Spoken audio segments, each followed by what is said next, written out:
We didn't take a broad enough view of our responsibility, and that was a big mistake. And it was my mistake, and I'm sorry. I started Facebook, I run it, and I'm responsible for what happens here.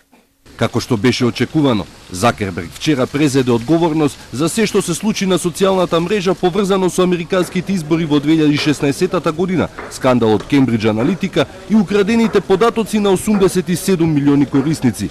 Беше испрашуван 5 часа од 44 сенатори, демократи и републиканци, нешто што денес продолжува на Капитол Хил во домот на пратениците.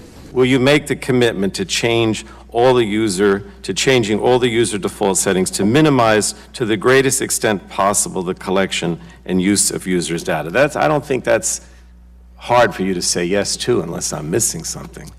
Congressman, this is a complex issue that I think deserves more than a one-word answer. Well, again, that's disappointing to me because I think you should make that commitment, and maybe what we could do is follow up with you on this if possible.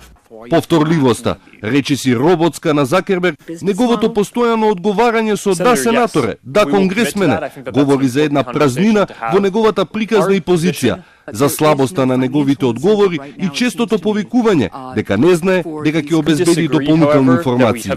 Неговото преземање одговорност, иако стана низ годините една пречеста појава, е за секоја почит. Но неговата реконструкција на фактите е полна со дупки. И ако тоа е последица на игнорирање на проблемот, тогаш имаме далеку поголем проблем од нечистата совест на Закерберг. What is the difference between Facebook's methodology and the methodology of the American political pariah J. Edgar Hoover? Congressman, on Facebook, you have control over your information. The content that you share, you put there. You can take it down at any time. The information that we collect, you can choose to have us not collect. You could delete any of it, and of course you can leave Facebook if you want. Ако е за некаква утеха, Закерберг кажа дека и неговите податоци биле украдени. Но околу приватноста, уште многу работа ги чека Закерберг и компанија. Марк, дечкото во папучи и маичка, не излегува најдобро од двојната сесија со политиката. Нема ништо подлабоко од тоа што се гледа на површината, ке каже Хегел.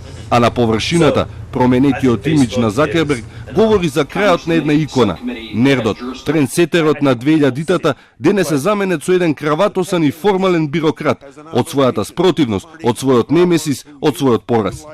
Изгубениот имидж и повеќе од изгубениот образ го сместува на граница со политичарите во потрага по кредибилитет.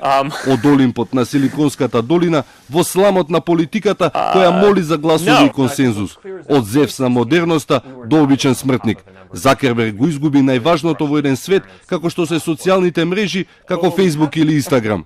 А тоа е сликата за самиот себе.